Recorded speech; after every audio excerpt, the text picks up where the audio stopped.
Nous sommes au début du scénario 1 et du scénario 3 de campagne. Les Allemands vont lancer leur assaut vers Verdun. La ligne française est faiblement tenue face à la concentration de forces allemandes.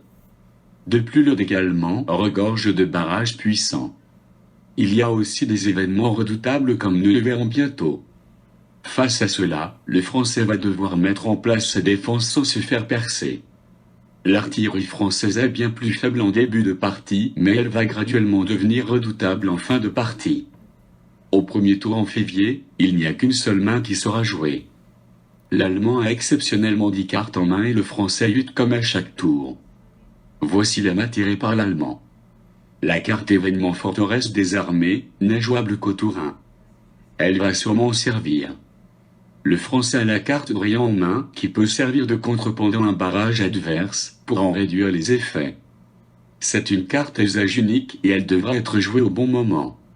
Voici les positions de départ. Pour lancer son assaut, l'Allemand décide de faire un double barrage sur 2 zones différentes, pour percer simultanément à 2 endroits. Les 2 assauts sont déclarés et les 3 unités attaquantes déplacées vers les zones ciblées. L'Allemand fait 2 barrages de 6 sur chacune des 2 zones. Sur la zone de gauche, les 6 dés indiquent 3 pertes car chaque 4, 5 ou 6 génère une perte. Une de ces 3 pertes est absorbée par la tranchée française, la seconde épuise l'unité française, qui est maintenant couchée. La 3e perte est perdue car il en fallait 2 autres pour tuer l'unité couchée. Une fois le barrage d'artillerie résolu, c'est l'assaut d'infanterie qui est exécuté. De manière simultanée, les 3 unités attaquantes infligent 3 pertes, qui détruisent l'unité française. Et l'unité française couchée inflige une perte aux attaquants. Si elle avait encore été debout, elle aurait infligé 3 pertes car la défense est favorisée. Une unité française ayant été détruite, le moral du front français baisse de 1 point de 10 à 9.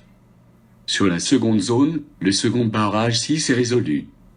Les dés indiquent 3 pertes et un dé rejoué, car un 6 permet de rejouer ce dé.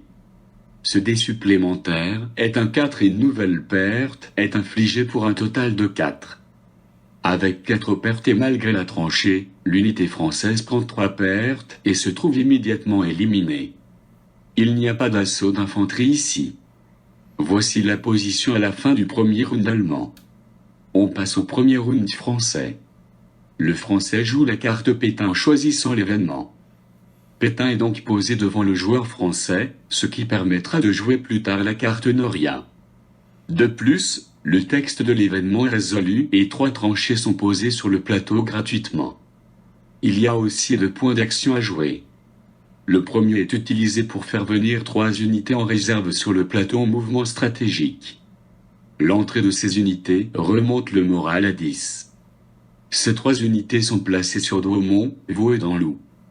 Le dernier point d'action est utilisé pour faire un mouvement tactique à 3 unités et les rapprocher de la ligne des forts. Le Français ne peut bouger au maximum que d'une zone autour 1. Voici la position à la fin du round d'un Français.